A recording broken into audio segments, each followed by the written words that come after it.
Excellent. Hey man, thanks for doing this. Yeah, not a problem. Not a problem. Yes. So Eric, you've been on the Nova Legends group a little bit. I'm just going to remind folks what it is. It's just during the lockdown, we all had way too much time on our hands, so we started throwing pictures of Northern Region basketball and just chatting with folks we hadn't seen in a long time. And it's incredible the response that we got, talking about the great players, great rivalries, the great coaches. And one of the first guys to join was your uncle, Chris, which I didn't know. I didn't know Kendall had, your dad, Coach Hayes, had a brother, and he joined right away. And some folks started talking about Prince William ball, and it's one of those things where Northern Region, we always forgot you guys were down there. Sometimes we wanted to forget it because the teams down there were so strong. But it was always so weird though that we had all these teams in the Northern Region, and like when I coached Robinson Summer League, I was class of '84. I played, but when I coached, we played in your dad's summer league down in Potomac, and it was as close as probably at least 10 of the schools in the Northern Region. So, anyway, I'm glad that we've gotten some the Prince William guys around. Just to remind folks, Prince William, the schools were in the Northwestern region, which is encompasses all the small cities in the state besides Richmond, Tidewater, and Northern Virginia. So anyway, that's basically what we're doing. And yourself, you were probably, you and Othell Wilson are two of the best guards in the history of Northern Virginia. I mean, you go right up there with Amaker in terms of what you accomplished in high school and then what you accomplished in college. You're kind of under the radar a little bit because your career was so consistent.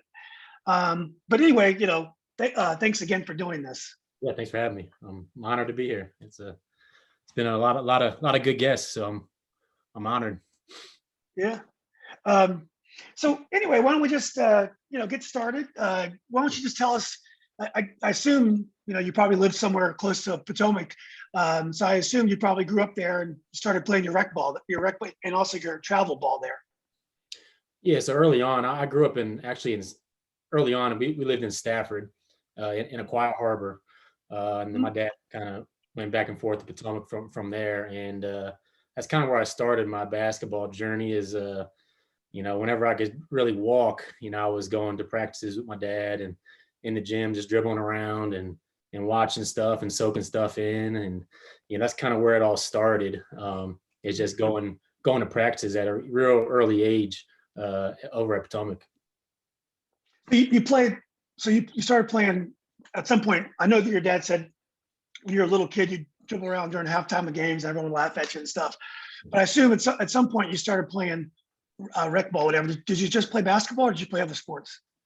Yeah, no, growing up, I played a lot of soccer. I played baseball at a really young age, but the two that really stuck with me was soccer and basketball. I played soccer basically up until high school, and I stopped and just focused on basketball. But I think soccer is great for young kids, especially if you want to play basketball. So those are the two main sports I started playing as I grew up. And then once I got to about I want to say maybe 8 years old, I started playing AAU.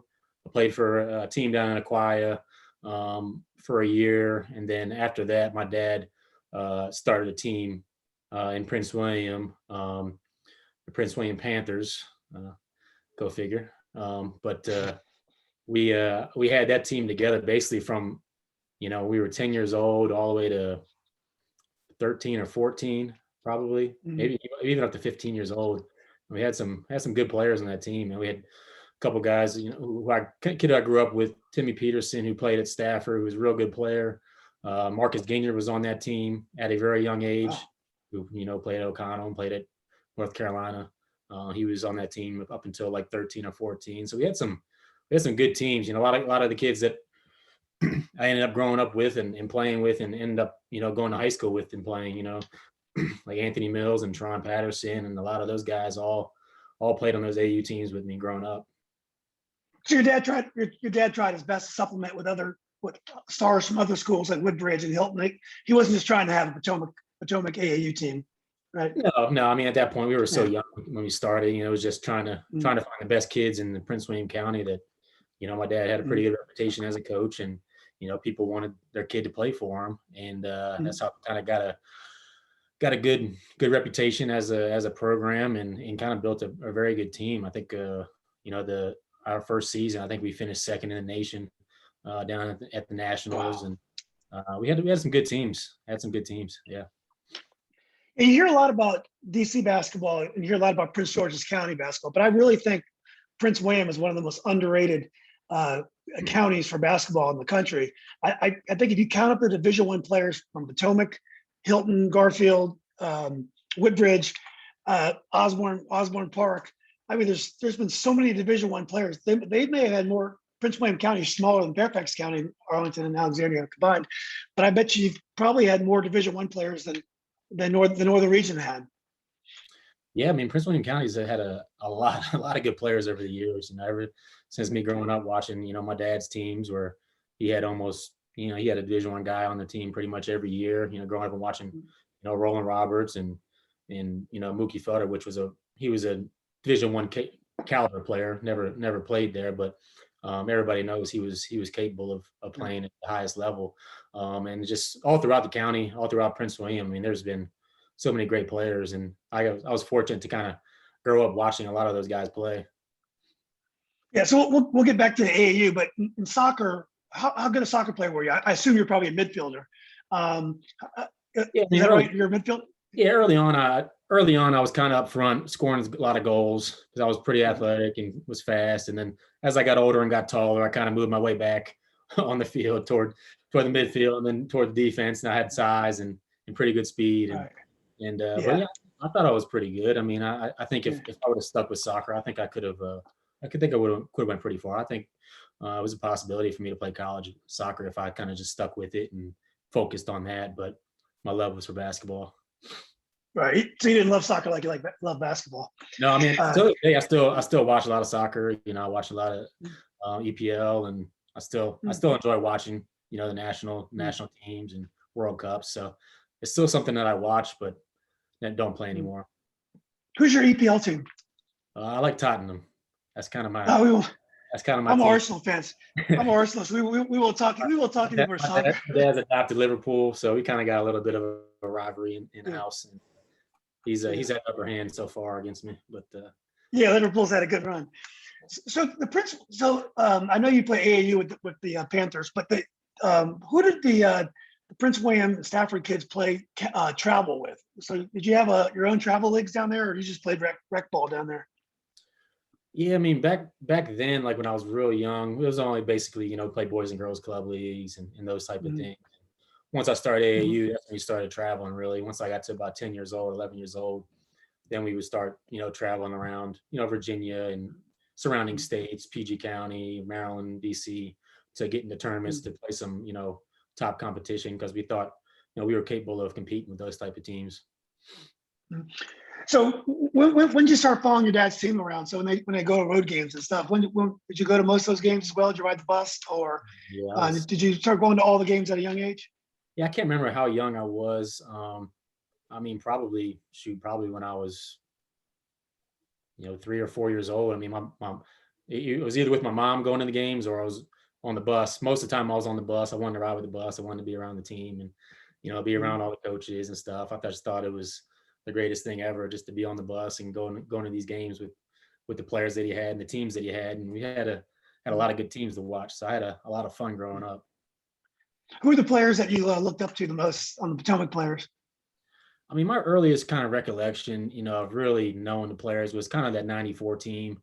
I was around 9 or 10 years old then, and I can really remember, just being around, Erskine Fox and Tynell Harris and Roland Roberts and Mike Neal. I mean, the whole starting five, and then, obviously Mookie was he was probably my favorite player growing up as a high schooler, just the way he played, the way he passed, and just the way he played out there on the court was something I really connected with. And he was really good with me, just spending time with me. All those guys were just trying to get me better and just playing around with me. So it was that whole team is kind of a special place in, I mean, all of our hearts as Potomac people and fans. But I had a special connection just because I was so young and I kind of grew up just watching those guys. Did you try to play like those guys? Did you try to play like guys you see on TV? Like when I was young, I tried to play like John Lucas. You probably don't. Well, yeah, you went to Maryland, so you know John Lucas. He was a point guard of the Bullets at the time. One of the point guard. That was like his second team, I think, after Houston.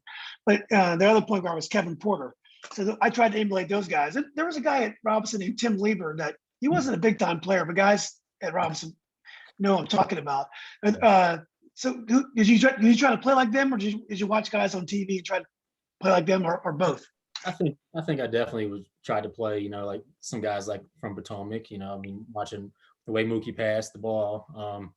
That was something I always wanted to be able to do, was to, make some no-look passes, make some flashy passes. But, really, he just really knew how to get the ball to people on time and set up guys to score. And then some other guys I enjoy watching. Obviously, I'm a big Maryland fan, so I grew up watching like all the point guards that went through there, like Terrell Stokely and Steve Blake and all those guys. I mean, I was a huge Maryland fan, so that's kind of who I wanted to be. Growing up was games similar to those guys, and then getting to the NBA. I mean, I really like Steve Nash when he first came onto the scene. Just his style of play. He was a pass first guy, but he was very capable of putting up a big number as well. So those are the guys that I kind of looked up to. It was funny because you described Mookie as flashy, like he was. But I remember you playing. I wouldn't describe you necessarily as flashy. I would describe you as very efficient. I mean, not that you couldn't do a no look pass and stuff if you had to, but that wouldn't be the first adjective that comes to my mind when I think about your game. Yeah, no, not at all. I mean, I think not doing the crazy no looks where it's unnecessary, but sometimes you got to look somebody off to make a pass or those things, and seeing the play before it happens. I think that's one thing that Mookie did really well, is seeing the play develop and being able to, anticipate that next play. And I think that's something that I kind of learned from him and got pretty good at. Do you remember the 95 TC game when they had Michael Horton and Damon Jackson, one of the best backcourts in the history of probably the state? That's two major Division I backcourts when TC beat them in the regionals. Do you remember that game? Yeah, I think I remember. I don't remember the game too much, but I remember the kind of the build up, and I believe it was at Garfield High School.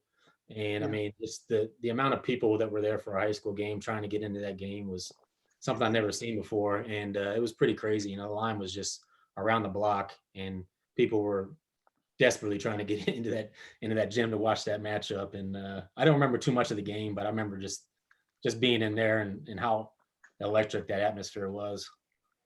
It helped that your dad was a coach. It helped get you in there that day. Yeah, he got me. Yeah. How about, do you remember the feeling that your dad had and you had when he won the state championship? I was down there for that. Do you remember the feeling how that felt?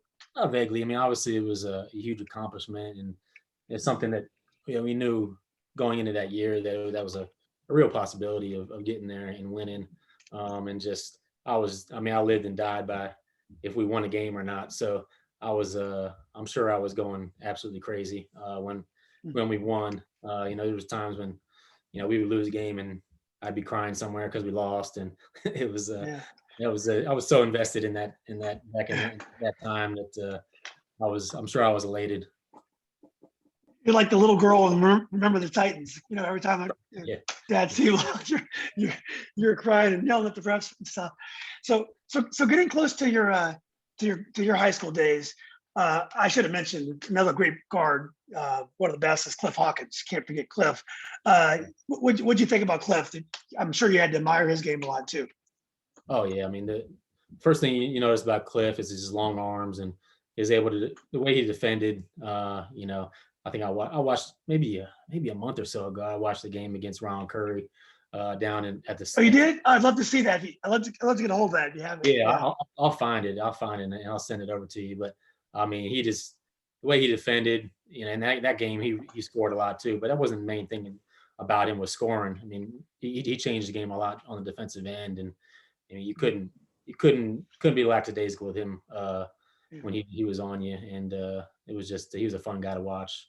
Well, I wish he would have stuck around for the last couple of years, but he left after a sophomore year. I believe it was his sophomore year. I think he went over to Oklahoma. Yeah, I told your dad this story too, but I went down, and I guess it was the Hampton Coliseum when I told your dad the story, was the scope, but it was a camp to Coliseum. So I went all the way down there to watch that game. And I just couldn't wait because it was going to be Cliff Hawkins versus Ronald Curry. This was going to be a matchup. And I guess they had beaten you guys in the state final the year before. Mhm. And, when I got down there, it's from Fairfax, it's 2.5 hour drive or so. There was a line like a mile long to get in. And it turns out they had one ticket booth selling tickets. And so there was this long line. And so, there was a chance I wasn't even getting to watch the game. And I got in right at game time. And, I'll never forget that game. And that was a great. It's too bad I forgot who knocked you off. You didn't win state that year. I forgot who knocked you off, but that was a really good Potomac team. I'm not sure. I mean, maybe GW. I'm not sure who it was. Yeah, I think GW won. GW had an incredible team because they won 2 years out of 3. They had size. I mean, they had like 13 people on the roster, and they'd bring them in waves. They'd sell all 5 at a time, Mhm. and do that. So, but anyway, so I know that you're so 8th grade. You were probably ready for high school ball. Your dad, Coach Hayes had told me that some of the kids wanted you to play already. So get into your freshman year. Did you ever consider going anywhere else or going to private school, or you always were going to go to Potomac? Oh yeah. Now there was playing for my dad at Potomac. Growing up in that environment, and I was basically living in that school, since I was 2 years old. So that's a place I wanted to go to. I wanted to play for my dad, and there was no type of decision to go somewhere else at all. Yeah. Yeah. So your for freshman year, I think the big players on your team, your freshman year were, I think Flagler was on that team, and it was probably you had Butler. Butler was on the team, and Flagler was on that team. And so did you take a leadership role? I mean, you were a point guard.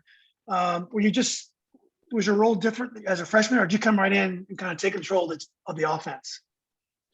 I mean, I wouldn't say I was the leader going in there in my freshman year, and we had some upperclassmen who kind of established themselves and were very good players, like Jason and Brian Butler and Reggie Rodriguez, who was a little our team leader. And I just came in there just trying to fit in and trying to find my place in the program. And obviously I played a lot, but I wouldn't say I went in there and right away and just took over leadership. That's not my MO. I knew that there was upperclassmen that had been there and that deserved to have that type of role. And how much did you average your freshman year? Do you remember about? I don't know. It was probably like around 8 points or something like that, or something like that. I can't really remember. So that year you played Herndon in the regular season with Scotty Reynolds, who was also a freshman. Do you remember playing against Scott Reynolds as a freshman? Yeah, I remember that game. And then because me and Scotty played on Boo Williams for a couple of years together, and came real close with Scotty over those years. Just being that we were kind of the 2 guys in Northern Virginia that was playing with Boo Williams, and we were kind of traveling back and forth to tournaments together and that type of stuff. So yeah, Scotty he was a heck of a player, obviously, and he could fill it up. Yeah. Did you guys work well together when you played together? Oh yeah. We had a pretty good connection. Obviously if he was open, I was going to try to find him because he would get you an assist. And likewise, I mean, he wasn't just a scorer. He gained a lot of attention just on the fact that he had the MO of such a big scorer, but he was a capable passer as well. So I got a lot of open shots from him as well. Yeah. So that year you guys beat Hilton twice, but then they beat you in the regional final. So in the state tournament, you got to play. I think you played George you played Tyrese Allen. He was a scoring machine, I believe. Tyree Evans. And I think that. Yes, right. Tyree Evans. Thank you. That was my sophomore year. We played them in the. Oh, okay. Who'd you play your freshman year? Yeah. I can't remember my freshman year, but yeah. Your freshman year. Yeah, I can't remember. We lost in the quarterfinals, I think, in that year. My freshman year. And then, okay. Yeah, I can't remember who exactly we played, but. And did you join Boo Williams like that after that year, that summer, that when you started playing with Boo Williams, or was that later on? Is that later I on in believe it the? was. I believe it was. It was either the year going in my freshman or going in my sophomore year. I think it's going in my sophomore year is when I started playing with them. Because there was, I think it was a 17 under, like their top team. That's when I first Mhm, started playing with the top team that went to all the the Nike mhm. events. Okay, so coming into your sophomore year, you got a year under your belt. You're older. You're probably 6'1", 6'2". You're growing. You're probably growing a little bit. Mhm. So your sophomore year, you got to feel more comfortable. Flagler's senior year, I guess. Correct. Yeah. So you have a great. I think your sophomore year, you guys go undefeated, I believe, right? And so you guys go to the state tournament unbeaten. Correct. Yeah. Yeah. Yeah. I Yeah. mean, we were loaded that year. We had, obviously we had Jason Flagler and Brian Butler, who were both, freak athletes, great scorers, could really do it all. Had a lot of good role players. I probably consider myself kind of a role player on that team, but I did a little more than that. But we had a lot of depth on that team as well, and kind of ran into.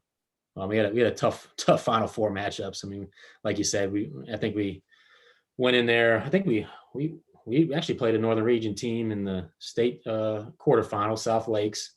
That's when I believe Dennis was it Dennis Scott's kid? Yep.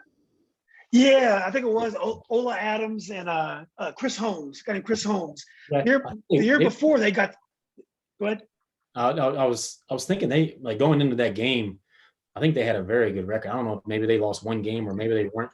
Maybe they haven't lost yet, but we ended up working them pretty good over at Osborne Park. I think we beat them, by like 30 or something like that. It was unexpected from what we had thought the matchup was going to be like. Yeah, because they finished second in the state the year before. They had lost to Highland Springs in the final. I mean, they graduated some players, but Mhm. back South Lakes was kind of like Potomac. I mean, they had great demographics for basketball. You got all kinds of a very diverse community. They just, I Yeah. mean, Division I after Division I player. So, so who did you end up losing to George with, right? That's Evans, I believe So that year. we beat George with in overtime. Oh, you beat. Oh, wow. Yeah, and then we lost to Woodside in the finals. That's right. Yeah. Yeah. Woodside won the final. What was Evans like to guard? I mean, his game was very unorthodox, but he was a scoring machine, right? He was a scoring machine. I didn't guard him too much, thankfully, but Yeah. he had good size. He was a strong guy. Could shoot it from deep, and he had the ultimate green light. So once he crossed half court, I don't think his coach really cared much where he was letting it go from. But those teams down in Richmond always have a lot of good athletes, and They did. that was a very tough game. I think Jason maybe pinned his shot on glass, like basically to save the game. Right. And we ended up winning. The crowd went crazy. The crowd went crazy, right? Because they wanted goaltending. I was there. I remember that play. Yeah. We were lucky to get through that one because that was a really good game. I mean, there were some great teams in that Final Four. Yeah. Yeah, Woodside was tough. So one thing that I think you guys was exciting about Potomac, we had the Northern Region Final Four at Robinson, which was really cool, because everyone, and then it was the George Mason later on, but everyone would come into, it was like a reunion of basketball players and all the schools would be there. It'd be like Friday Night Lights. Everyone would be there to be seen. But on the other hand, you guys would have really great road trips. I mean, you might go 4 or 5 hours to Danville, to Roanoke, and it's not the easiest place to play, but it must be awesome walking into these really hostile environments with no one there. I mean, you probably have like 60 fans travel with you 5 hours, whatever. But what was it like playing those road games? In the Northwest region regional tournament. Yeah, those games were a lot of fun. We played down at Franklin County my senior year. They had Lewis Witcher, who played at Virginia Tech, who was a good buddy of mine. He played at Boo Williams as well with us. And that place was, packed, with crazy fans. And, we've got, a little tiny section of fans down there. And we ended up winning that game basically at the buzzer my senior year to get, I think that was the regional final. We beat basically at the buzzer down there. And then, we've played at GW, which is a very hostile environment. I've been to games at EC Glass, all those places. It's pretty small towns, and they kind of live for those type of games, and Mhm. they really rally around their high schools there. So Yeah. those were difficult trips. Going 5 hours and then hopping off the bus and getting ready for the game. I mean, it's not easy, and but they were a Mhm. lot of fun. As a player, you want to play in those type of environments, and those are the type of Yeah. environments you'll remember playing in, as you get Yeah. older. But I do love, I did growing up loving the way that the Northern Region had that central tournament, at a Yeah. a central spot. I mean, I thought that was really cool to have a tournament because I grew up watching the AC tournament and those tournaments, and they all played at one area, and Mhm. I thought that was just pretty cool how the Northern Region did it. Yeah, it's very special. I mean, your daddy, I guess your dad got to the quarterfinals. He almost got to the final four. Like it was at Robinson. So I grew up going to the tournament every year. My sister and her team, they won it twice and, won 2 state tournaments. And it was just, I knew how awesome it was. Yeah. At that point, I started to go to the state tournament every year. I went every year to 2008 until they started, shifting all the brackets around. They started moving games around. But, such a special event. When I was in Charlottesville, I went to UVA. Always a Maryland fan though, but I went to UVA. I used to referee basketball course. So this is late '80s, and I remember one time I had a game in Cumberland versus Fluvanna, and these are country schools. This is single A ball, but there was number 1 and number 4 team in the state. And I mean, the electricity, like you were describing about EC Glass or Franklin County. I mean, the electricity in that gym was unbelievable. I mean, I never experienced anything like that up here. Even though Robinson was an amazing thing, all they had was their high school basketball. And this was the only game in town. So they really loved it. So I think you were lucky, even though you didn't have the Northern Region experience, and that was very special. I think it was kind of special what you guys did. And the good news is, I think you guys got in the regional final all 4 years you're in high school, right? Yes. And you went to state all 4 years. Correct. Yeah. Yeah.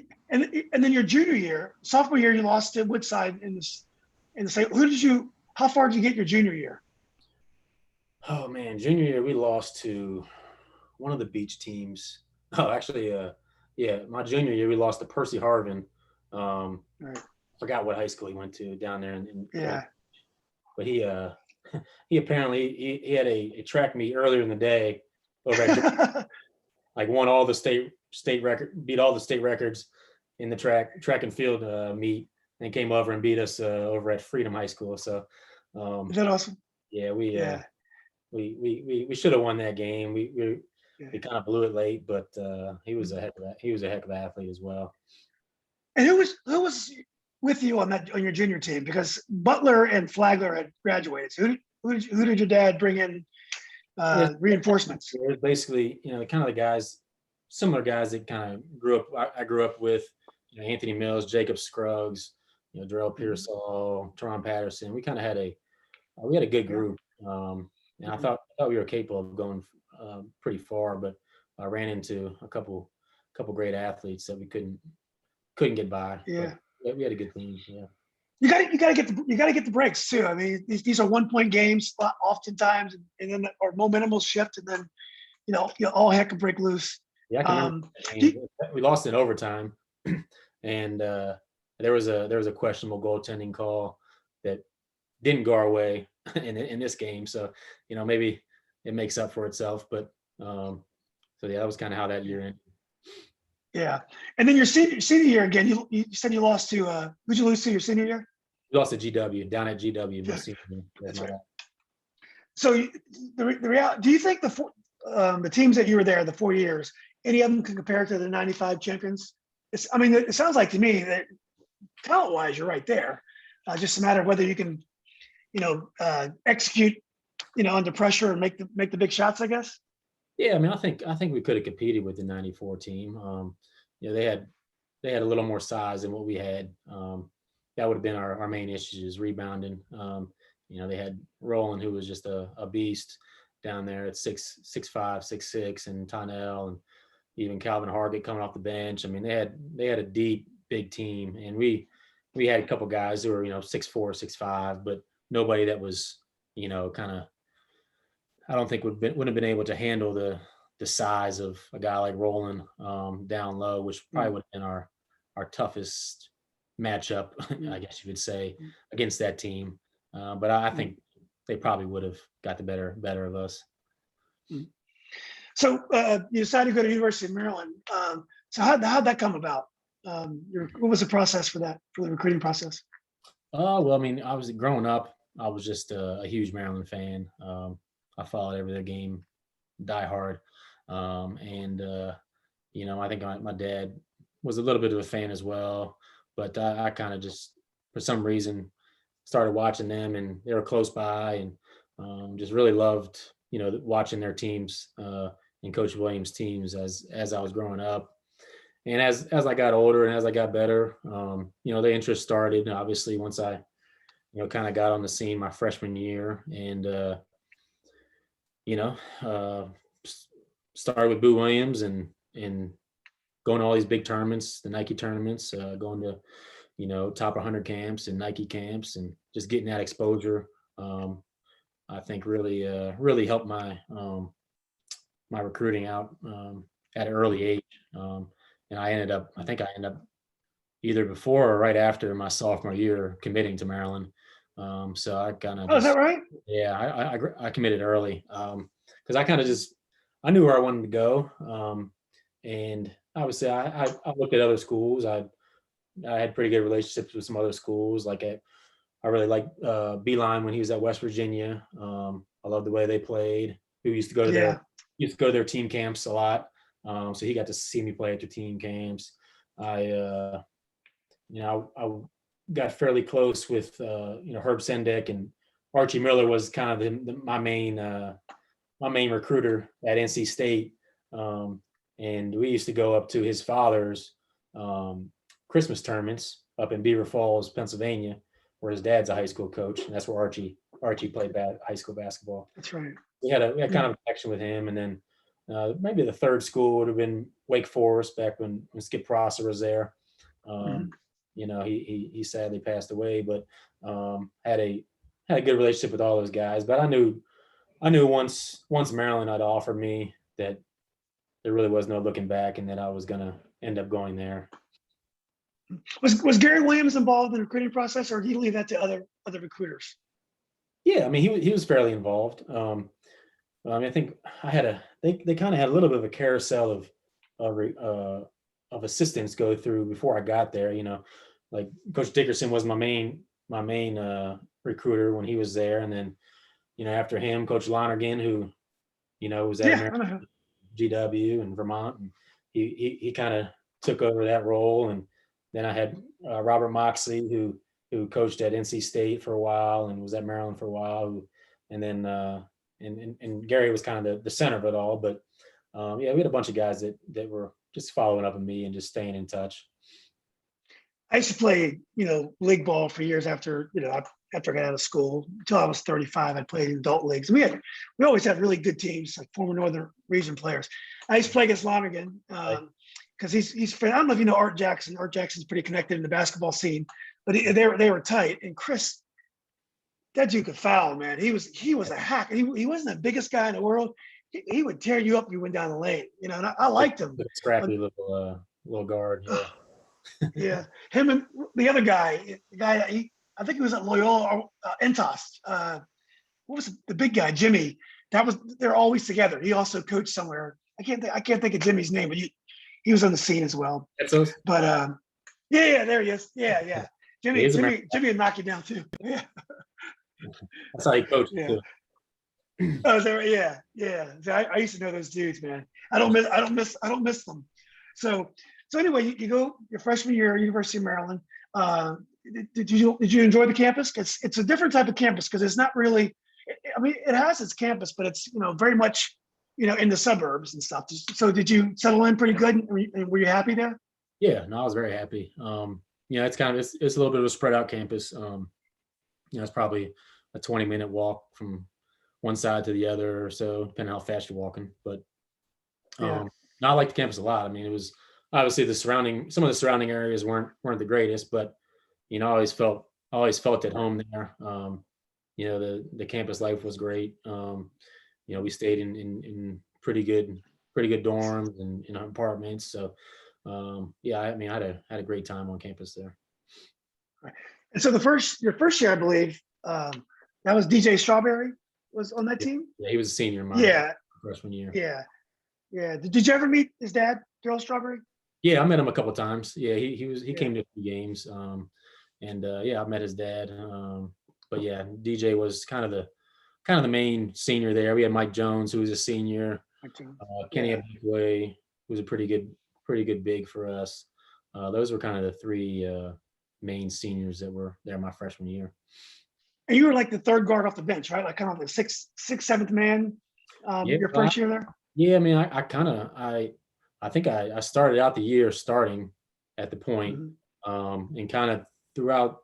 I've kind of me and Grievous kind of went back and forth, starting, coming off the bench, starting, coming off the bench, and we kind of split time starting that our freshman year. So I was comfortable either way because we both could kind of play one or the two depending who was in the game, and we were kind of the two guys that could play point on that team. We had another guy, Paris Brown, who was a JUCO transfer, who was a pretty good player as well. So we had three guys who kind of rotate to play the one or the two. So that was kind of how my freshman. I think maybe I played, I don't know, maybe around the 20-minute mark, close to that. Probably my freshman year. Yeah, that's a good freshman season. Yeah. Did you feel comfortable right away? I mean, were you prepared for it, or was it like, wow, and this level is really tough? Yeah, I mean, I felt I was pretty prepared. Playing the AAU that I did and some of the guys, but you never fully prepared for, playing in front of 20,000 fans or playing on national TV. It's kind of you gotta get used to it because you see cameras and lights everywhere. But I kind of had to. I don't know. I had a good demeanor, so I didn't really let that stuff really get to me.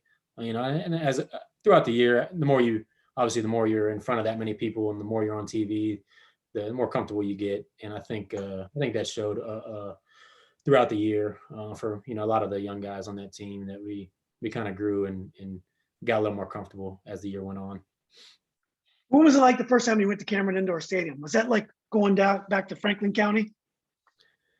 Yeah, it was a little more daunting than Franklin County, but it was a weird moment. When you go in there for a shoot around and the night before, and you walk in there, it's like, is this it? Like, is this what it is? Like, it was so small, like compared to any other place you played. Because I think we might have played at the Dean Dome, a week before or something, and that place is just enormous.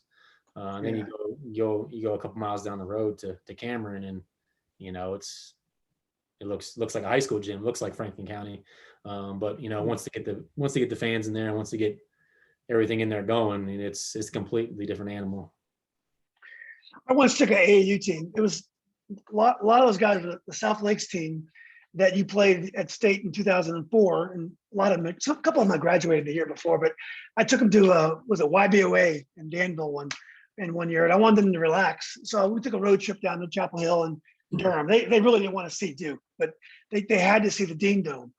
So I was like, well, guys, I'm not sure they're going to let us in there. They're like, oh, don't worry about it, coach. We still see the Dean Dome. So we drove into the parking lot, and it was locked. They wouldn't let us in, but they were just happy just to look at the Dean Dome. I mean, they were there, and we just like stared at it for like an hour. It's just like this from the outside. It's just like this big building. But they just had to see the Dean Dome. I mean, it was cool. Yeah, I mean, it's a cool place, man. I mean, a lot of history there, and obviously, with Jordan being connected there, I mean that brings a lot of attention to it. And I was just looking back, it's pretty remarkable. I grew up watching all those. I was a diehard ACC fan, and I watched almost every game that was on TV, every tournament. I didn't miss the ACC tournament game probably since I was like 5 years old growing up. So I would just put myself in the front of the TV and just watch all those games. Well, I think about your freshman year is that was one of the only years when you were in school that UVA was good because we had J.R. Reynolds that year, and I think they may have even won the league that year, or they were close to it. And then they went downhill, really really fast. Do you remember playing against J.R.? Yeah, I remember JR. Yeah, they had him and Singletary. Sean Singletary was tough. I mean, he's probably one of the toughest guys to guard. Just his quickness and how strong he was. his ability to Right. score. Yeah, they had a good team that year. Another one of my buddies that played for Boo Williams was on that team. Lorenas Mikalauskis. He's from Lithuania. Mhm. Yeah, Um, and yeah, they had a real good team that year. We did they fairly did. well that year in the conference, but I think they did do a little better than we did that year. Well, one thing that you couldn't have known at the time is when you got to the NCAA tournament, you were going to end up playing against one of the best players in the history of basketball, Yeah, Steph Curry. So what was that? What was that like? So it's just to set it up. It's the first round of the NCAA tournament. You correct. guys draw Davis in first round, and Steph is also a freshman. Yeah, I mean, no, when we got the draw, I mean, it was out in Buffalo. We had to go to Buffalo, which we weren't too happy about, but um, all the places we could have gone. But yeah, I mean, Buffalo in the spring. yeah, Yeah. when we got the draw, I mean, we knew obviously we knew. I grew up playing against him, and I think we played against him. We beat them. I think my 11 and under when we got second in the nation down in Orlando. We played. I don't know. It was like the Charlotte Stars or something like that. And I think his dad might have been coaching or something. But Oh, we really? Yeah. yeah Del Curry. Yeah. yeah yeah he was. We beat them. I think maybe in like the quarterfinals or semifinals or something. But obviously, as you grow up and he's got the name, and he had a big year that year, scoring a lot of points, and we thought we had a pretty good team and some good options to defend. DJ Strawberry is one of the best defenders in the nation at that time, and we thought we had a pretty good beat on what they were doing. He still we got the win, but he still got I think 30 something in that game. I can't remember how many shots he took, but it didn't feel like it felt like he was still pretty efficient back then. Um, Yeah. but yeah, we were lucky to get by them. But it was just Yeah. you could tell. I mean, just the way he moved out there on the court and the way he was kind of just effortless shooting the ball and getting the quick Mhm. release. You could tell it was going to be a problem for for a lot of years to come. Yeah, I think he fouled out that game, and I can't imagine him fouling out of the game because he's not the most physical player. But somehow I think he fouled out in the last few minutes of that game. That may have been helpful. Yeah, that always helped. Yeah. Yeah. That's right. Yeah, his dad played at Fort Defiance, so I actually saw his dad play in the state tournament. Just like it's like when you're a kid, you see these guys play at state, and you never forget it. And I think it was probably like 79 or 80. Fort Defiance is a single A school about 30 miles west of Charlottesville, and he was one of the smoothest players I've ever seen. I mean, he did it in the NBA just like he did it in high school. So, but anyway, so you draw Butler in the next round, and Butler wasn't Butler we think of today. Butler was more of the team back then that always pulled off the upsets in the tournament. So when you drew Butler, you probably weren't, afraid. You're like, Bryce, okay, Butler's probably a pretty decent draw for an ACC team at that time, right? Yeah, I mean, going into that, I mean, we knew. I think they might have over the last couple of years started kind of upsetting some teams and making a little bit of runs like they used to back when they were first getting going. But we thought, I think maybe we went into that game a little too overconfident and gave them a little too much confidence early in the game. And that's what happens when you got teams like that who are really well Mm. coached and play the right way and do all the little things good. You give them confidence early on, like we did. They hang around and we end up losing to them. I think we Mm. had a couple guys who just didn't shoot the ball very well that game. Mm. Guys really didn't show up Mm. the way we normally would, and we got bit, and that's kind of what happens in the NCAA tournament. Is if you're not ready to play and you underestimate somebody, anybody can beat anybody at that point. What's Gary Williams like after a loss like that? Is he just screaming at you guys, or does he understand? What's his mood? It depends. I think maybe that one he was probably screaming a little bit at us after that game, but that's a tough, at the NCAA tournament, your last game, it's not something where you want to go in the locker room and just start reaming out people. Especially for the seniors. I mean, this is their last game in college, and you gotta kind of put a perspective on the season and kind of get that talk to where we had a great year, that type of stuff, and Mm. and send the seniors out on a good note. So he understood that. I mean, it's probably more at halftime where we got the most yelling. Yeah. But after the game, I'm sure I can't really remember 100%, but I'm sure he was, a little more calm and just understanding that, some of these guys' careers just ended. So, Yeah. he treated him the right way. Yeah.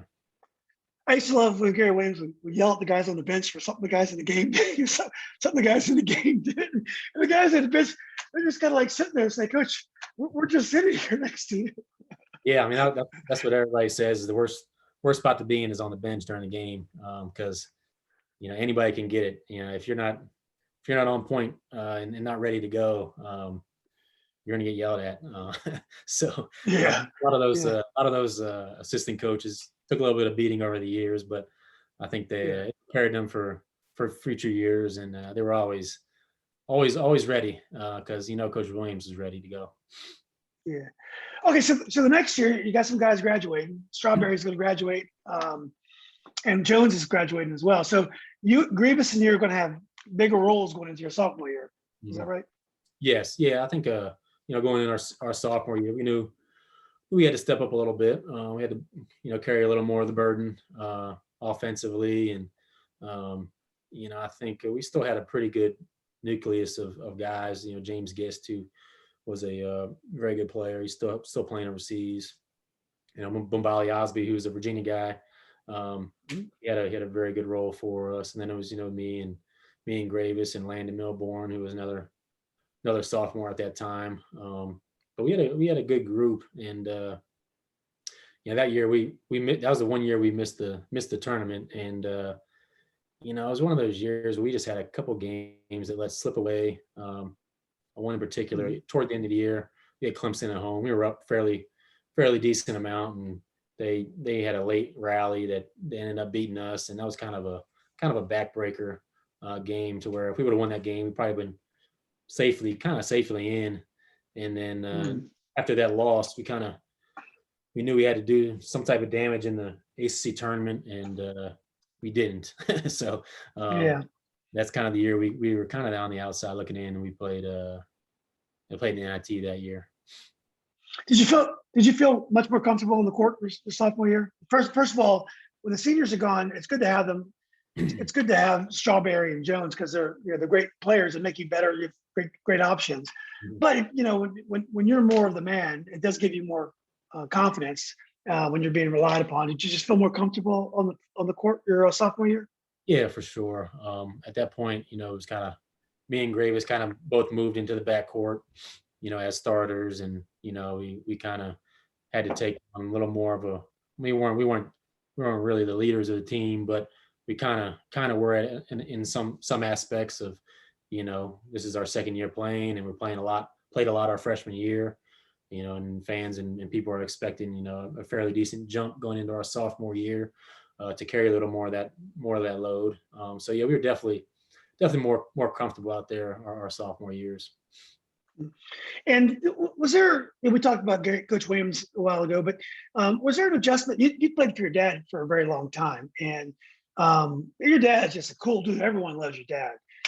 He's just got a great way with people. I mean, he's just one of those guys that I never saw him yell that much, but I'm sure he yelled at you guys in practice. But he seems to get along with people. And then you're going to play for Coach Williams, who's a very intense guy. Was that an adjustment coming from coached by your father to Coach Williams? Oh yeah, it was a little bit of adjustment. I mean, I was never someone. I mean, my dad, he obviously has a cool demeanor and really low key demeanor, but he was capable of getting in you a little bit when everybody was huddled up in the huddle and not many people could see what he's doing. He could lay into you a little bit and get you fired up. So that wasn't something that I wasn't used to. I gotten chewed out here or there from my dad every now and then, but luckily, I was kind of a self-starter and it was really more hard on myself than, my dad could be on me. So I didn't really get it that much because, I was always trying to do it myself. And when you got to Maryland, I mean, obviously when you're watching games, you can see it, on TV, what Coach Williams, how fired up he is on the sideline and how animated he is, ripping his coat off, sweating through all of his suits. And but yeah, I mean, it's a different animal. You're the one being you're the one being yelled at. Luckily, I mean, Yeah. I don't think I got yelled at that much because I felt that I was most of the time, doing the right things and doing what Coach Williams asked. And if you're doing those things, there's not much for him to yell at you about. But there are times where you screw up or you do something wrong, and it's coming. So you just got to kind of suck it up and just deal with it. It's just something that Yeah.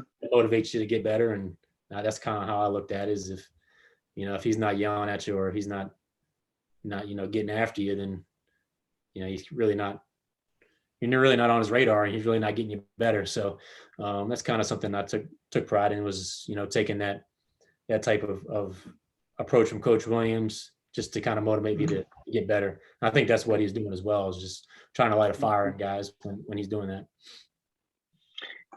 Okay, well, so your junior year, you got to feel more comfortable. Grievous is becoming more of a star as well, and but that year didn't go so well either, did it? I guess you finished like 7th in the ACC.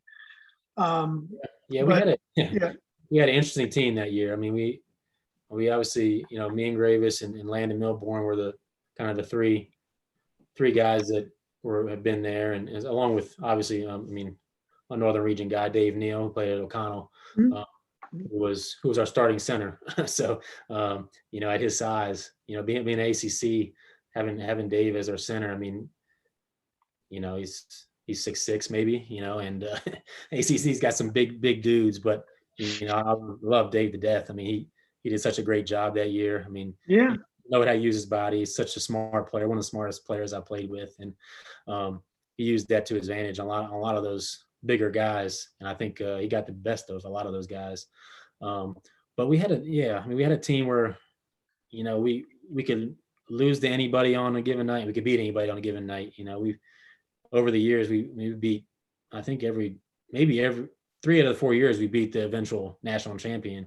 And we just had the capability to, I don't know if it was something Coach Williams instilled in us or what, or the makeup of the guys, but we could always get up and compete with, the top teams and beat those teams.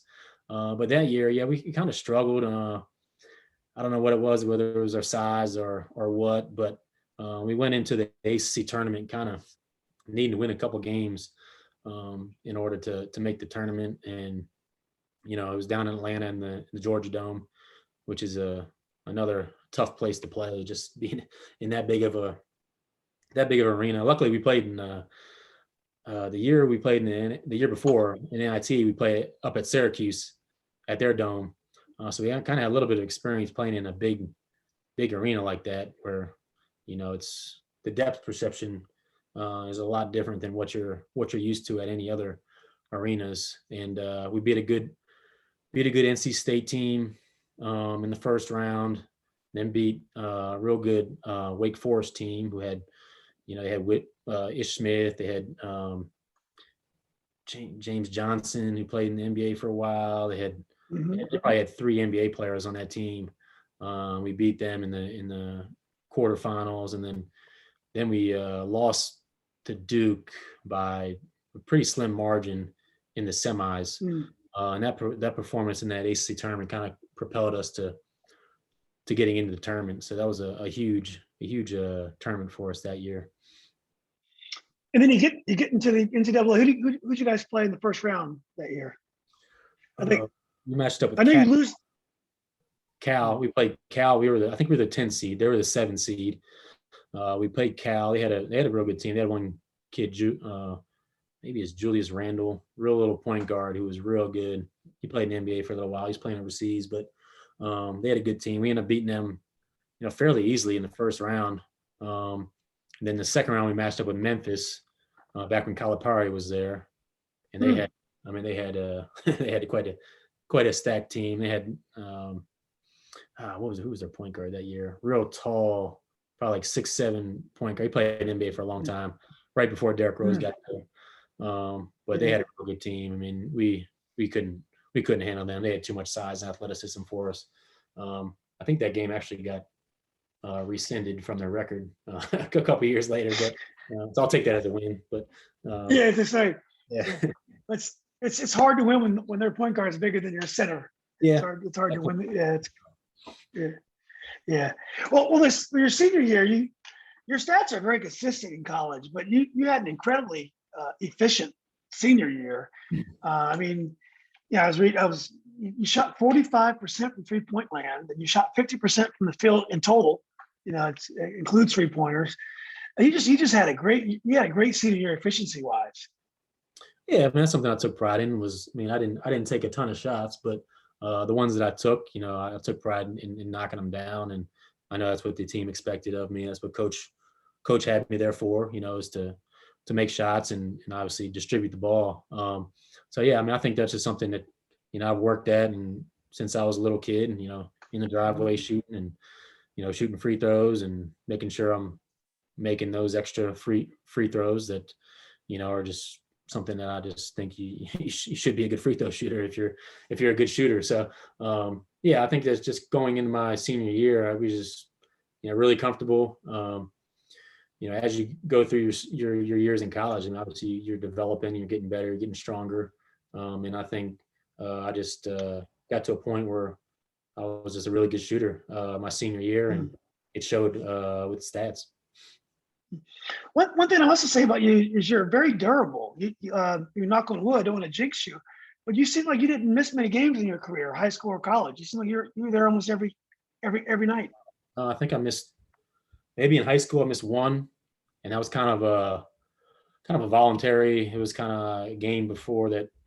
I forgot who we were playing. Maybe it was like Antonio Forge or somebody, some new school that we knew we were going to win, and we had a pretty big game the next day or a couple of nights later that I wanted to make sure I was right for. And then I think in college I only missed two. I missed two maybe my sophomore year with this sprained ankle, which I maybe could have played. I think I missed like Holy Cross game and another one of those games where we matched up with a mid-major early in the year. But we had a game coming up against Carolina at their place, and I kind of wanted to make sure that my ankle was ready to go for that game. We ended up winning that game on the road when they were like a top 5 team. So yeah, I was thankfully, my knees have been good, ankles have been good for the most part, and yeah, I was one of the lucky ones to kind of go free without any injuries. Some people are just built for it. My sister, she was a very serious player. I think she has at least one replacement knee. I mean, she's struggled with injuries. And I've had injuries in football, and lots of sprained ankles in basketball. But I think sometimes it's just how you're built, and then obviously you got to get luck. If you get an elbow in the head, there's nothing you can do to prepare for that. But yeah, that's great. I mean, it helps your consistency when you're always there in the starting lineup. It helps you improve your arc and go forward. But if you keep getting hurt every time, it kind of takes you back, and that had to be important for your development. But anyway, you guys are second in the ACC that year, so this is a great way for you to go out. I mean, your team is getting better. Well, it's the best you've done since you've been there, and then you're in the NCAA tournament. You're going to play. You play Michigan State, I believe, right? Draymond Green. Yeah, so we end up tying Duke for the regular season ACC championship. So that was a big accomplishment for us. And then we got a 4 seed going into the tournament where we matched up with Houston.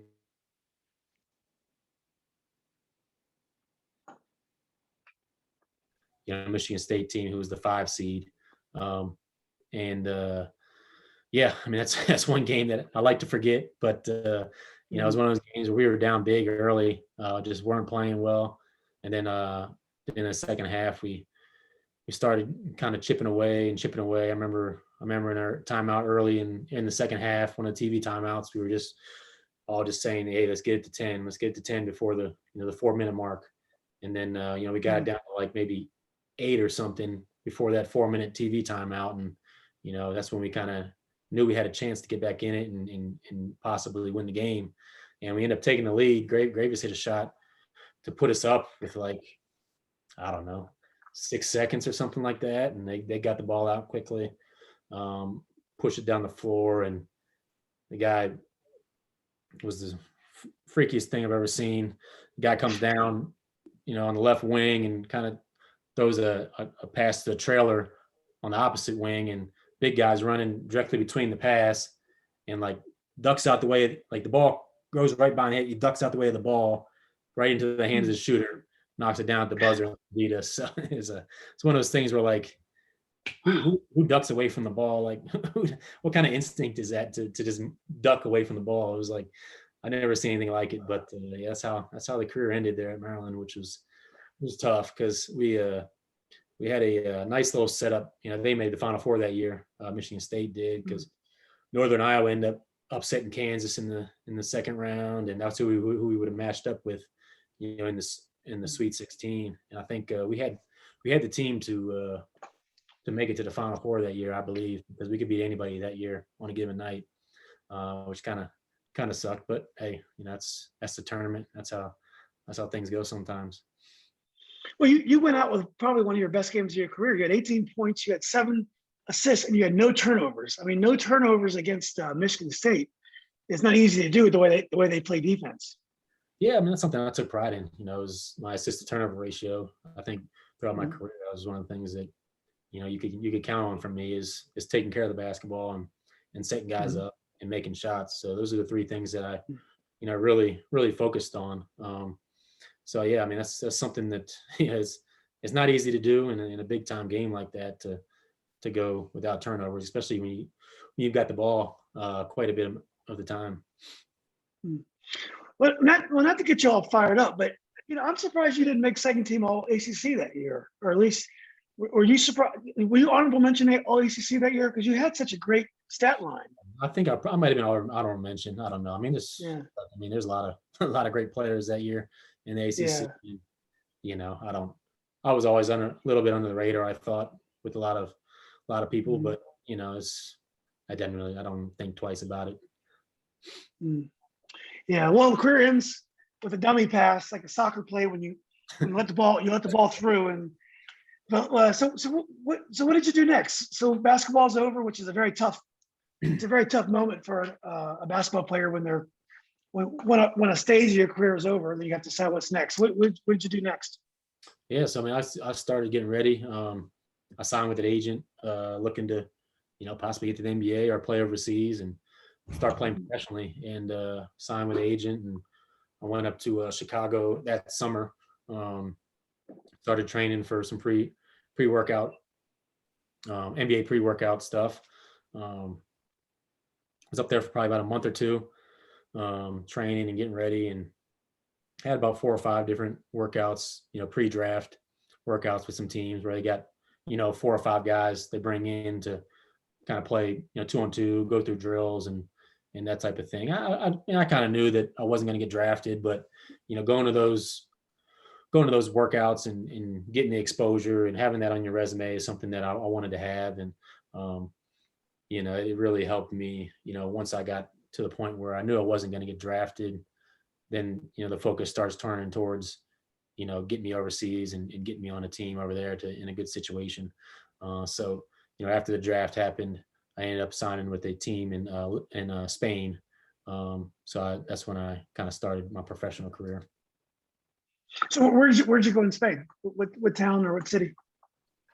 It was Lugo, Spain, small town. It was the 2nd division. So ACB with Madrid and Barcelona. It was the division underneath that. And obviously, you know, in European play, you know, obviously it's like the soccer. So the bottom 2 teams will move up and down depending on how you do. I love that. That's awesome. I love that system as well. So yeah, we were in the second division. It was the far like west. It was close. It was probably 2 hours inland from the Atlantic Ocean. I bet you it's nice there. Yeah, it was nice. It was nice. Rainy. It rained quite a bit, but it was a nice area. It was a small town. I played there, and then I also played in Lithuania as well. That was a completely different environment than Spain was. Very cold, pretty much all the time. Kind of dark and gloomy and cold, but those are kind of the 2 spots that I hit. And then after I got done in Lithuania, came back to America, and I was in the D League back when it was called the D League. I played for the Canton Charge for a short stint as well. which is the Cleveland affiliate. Mhm. So just real quickly, how did you do in Spain and Lithuania? Did you score a lot of points? So how was the competition there? Was it tougher? Was it as tough as college, or was it not quite as tough as like the ACC? Yeah, it's very comparable. There's a lot of good players. I mean, it's different style of play. We were only allowed, teams over there are allowed like, 2 Americans per team. So a lot of it was local Spanish players, and then we had 2 guys that were from America on the team. But it was a high level basketball. I played pretty well. I don't know, I maybe averaged around 15 or something like that. Oh wow, that's great. Yeah, and then Lithuania, that's kind of where I hurt my foot in Lithuania, which kind of hindered my stint there. Um, Over there wasn't the best medical facilities, I would say. Mm, So I ended up coming back to America to get a better opinion on. I hurt my big toe. It was a stress fracture in my big toe, mm. and teams over there they want to have your best interest, but some of them don't.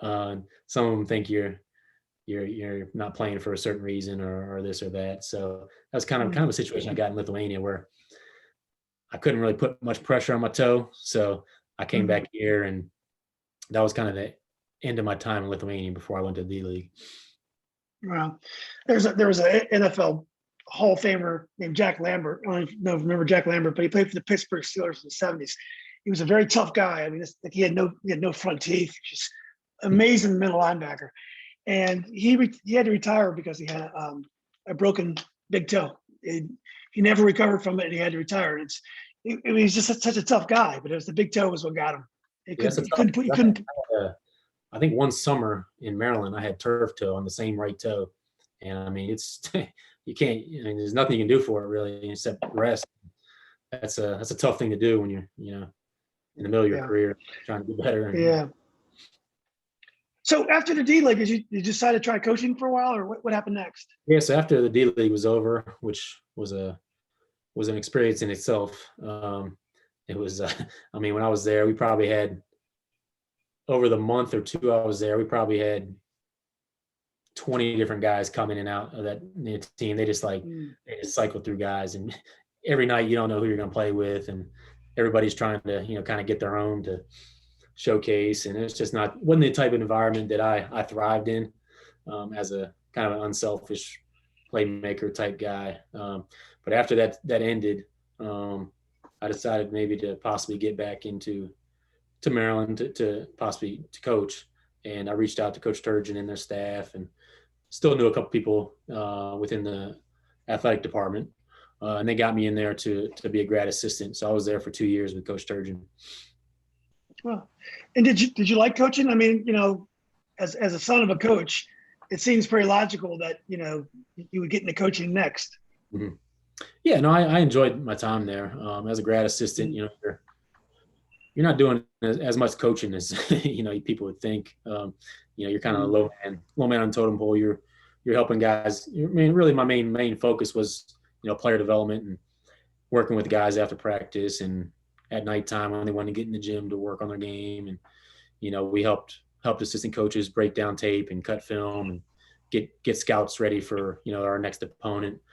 So I learned a lot of the things that assistants go through on a day-to-day basis to get prepared for a team. If we're playing North Carolina in 3 days, you got 3 days to watch the film, cut tape of all their inbound plays, all their plays, all the defense, all the stuff that they do to prepare for that game, and have something ready for Coach Turgeon to show the guys in a meeting 2 days before. So I got a lot of experience of doing that type of stuff and in player development. So it was a fun experience.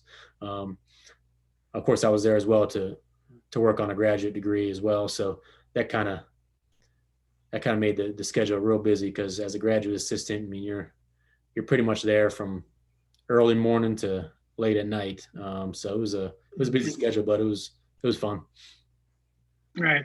So did you decide you're going to try full-time assistant, or did you decide you didn't want to coach anymore?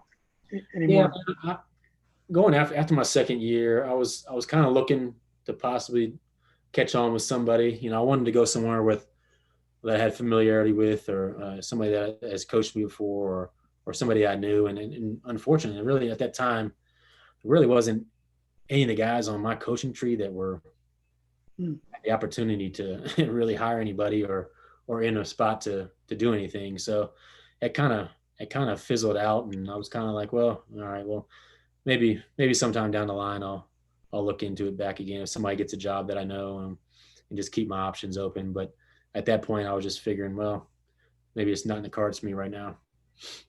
Yeah. So is that when you got into? I know you're building homes now. So is that when you decided to take a job and start building homes, or was there a transition between that? Yes, there's a little bit of transition. I mean, I had no clue what I wanted to do. I mean, I always thought, I'd play 15 years pros and, do Hmm. all this other stuff. But I mean, hey, and that's how your career goes sometimes. But yeah, I mean, straight out of that, I linked up with Mike Grin, who is kind of a Maryland legend. He was he played there. He was the only guy in Maryland history with the national championship and ACC tournament championship. He was there for his freshman year as a national champion and a senior. They won the tournament when John Gilchrist went kind of crazy in the ACC tournament that year. Oh, that's right. Yeah. Yeah, and he does kind of like a insurance wealth management type stuff. So I started studying for all that stuff, passed all the tests, got all done with all that stuff, and then maybe I was probably 8 to 10 months in. I got tired of wearing a suit, got tired of calling people.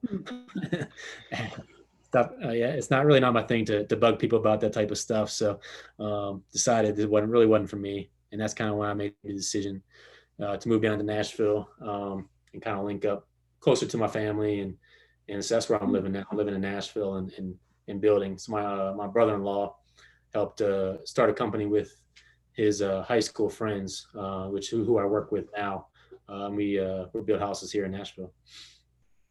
So do you think? I don't know if you have kids yet. Do you think you get back into coaching when your kids start playing basketball if they end up playing, or you think you'll probably just be a fan like the rest of us? Yeah, I mean, I don't have kids now, not married or anything yet, but I think maybe eventually one day, if I do have kids, I would like to. But um, I think once my kid would get to that age, I think I would like to, because I think I'd probably want to be in a little bit more control of who's coaching him and what things are being taught. But it depends if you got somebody that knows what they're doing and is teaching right and doing the right things. I mean, I don't have any problems, being in the Well, stands, cheering them on as a parent. But I think if I did eventually have a kid that got to that age and wanted to play basketball, I would probably want to coach. Yeah. yeah, hopefully you don't yell at them a lot like your dad yelled at you. I probably yell less than my dad. I'm pretty even keeled. So I think I wouldn't do a whole Yeah. lot of yelling, but if the time's right, yeah. Yeah, I remember your dad was talking about coaching girls, coaching your sister for a while. He says, I can't even do that because I'm a little bit too intense for this. But That would be a tough decision if I had a daughter. That'd be a little tough decision for me. yeah, exactly. Well, look, Eric, man, this has been great, dude. You were such a great player. You were so consistent in your career. I mean, anyone who goes to four state tournaments, and you were a 3-year starter in college, and you averaged 20 minutes a game in the ACC. You really had a great basketball career, and you got a chance to see Spain and even Eastern Europe. So you've had the career that a basketball guy like me would only dream about. So I'm excited that all your family's together, and you got out of this rat race of DC that you left us in. But yeah, I just really appreciate you doing this and being part of the group, because when we have guys like you, actually stars, it does give us a whole lot more credibility than just fanboys like me. No, I mean, I've enjoyed following the group, man. It brings back a lot of memories for me just growing up, because that was my life growing up. I mean, Northern Virginia basketball, just watching teams and players and wanting to be those guys someday, and being able to do that, and then further my career, and basketball has taken me a lot of great places. I met a lot of cool people through basketball, and being able to be a part of this group, I mean, has been fun to follow it, and seeing Grant Hill on here, and all those types of Yeah. guys who you know It's surreal, really. And yeah, I mean, if I can help get anybody else on here that you're wanting, and I Oh can reach yeah. out, I mean, yeah, just let me know, and I can try to connect with some guys that are from the northern region that you're looking to get. Oh, that'd be great. Yeah, yeah, Eric. Well, it was great talking to you, and if you can do that, I'd enjoy it as well. I love hearing the journeys that you guys go through. I think people always assume basketball players that have talent have it easy, but it's I don't know if you saw the one I had with Willie Pyle, who played in the NBA. He was a good player at West Potomac. He was a couple years before you, 3 or 4 years before you. But the road of a professional is tough unless you make it to the very top. Everyone else, it is a grind, and I think we see the glamour in it, the fact that you're in the ACC tournament and stuff. But it's probably not the easiest thing in the world to do, to put it out there under all that pressure all the time. Yeah, I mean, it's a stressful job. I mean, especially when you get to be a professional. I mean, if you're not playing well, if you're not producing the way they want you to, I mean, they can get rid of you, and then you're not making any money, not making a living. So obviously, when you get to the top, I mean, in the NBA, and being a superstar in the NBA, I mean, those guys have worked really hard to get to that point, to get their skills. Obviously, some have a great athletic ability, but if you're a great athlete, that doesn't, or if you're real tall, it doesn't make you doesn't make you an NBA player. It puts in a lot of work, a lot of time. Like myself, out in the driveway and just working on your game, and just dedicating yourself to becoming a great player. And it's not easy, but it's very doable if you put the time in. Put the time in, and you got to get a little bit lucky. I was very lucky to have a dad that was in basketball and could work with me at home on the driveway. Some people aren't that fortunate, and I was very fortunate to have those type of people around me. Yeah, I had my sister to drive me. My parents weren't very good players, but you're right. If it comes from the family, it does drive you. I'm sure your sister benefited from your success, even though she's quite a bit younger than you, I believe. But she probably benefited from your dad and your success too. Yeah, I mean, I think she's 7 years younger than me. So, as she was getting older enough to play, I mean, she would come out and do some workouts with me and my dad, and we was always out in the driveway after school or anytime really. So yeah, she definitely benefited from seeing what I'm doing, and being able to kind of almost replicate that type of work ethic that I thought I put in becoming better. Yeah, well, she was lucky to have you as a role model, because I mean, you're a hardworking guy, a very talented guy. You played 100% all the time, and just went after it, and you also played for the right people. You played with the right people. You always had good teammates, and you played for the right coaches too, and that always helps. Yeah, I mean, I had some great coaches over the years. I mean, obviously my dad growing up, I mean, he coached me all throughout, like we said, since I was 6 years old, playing YMCA ball, all the way up through high school. And he's had a lot of great assistant coaches go through there, that I was able to learn from. And even back in the day when he used to hold a camp over at the Boys and Girls Club in what was it, in Dale City, with Coach Robinson and Coach Bell. I mean, just being around all those guys, every summer for 2 or 3 weeks, you just soak up a lot. And those guys were some of the best coaches to come through the northern region. So I was lucky to be right in the middle of all that. Yeah, Coach Robinson was an awesome coach too. He's a good friend of mine. So I mean, yeah, it's true. You guys had some great coaches and great talent right there within like a 5-mile radius. Yeah, it's crazy. So anyway, Eric, look, man, I want to thank you again for doing this, man. And so one of these days we should get a call with some of your ACC teammates or whatever, and you guys can talk about the old games together. That'd be fun to do. Yeah, sure. That'll be good. Yeah. All right. Well, look, say hi to Coach Hayes for me, and thanks again for doing this, buddy. I will. Yeah, thank you. It was an honor. I appreciate it. Thanks for saying that. Okay, Eric. Good talking to you, man. All right. See you. You too.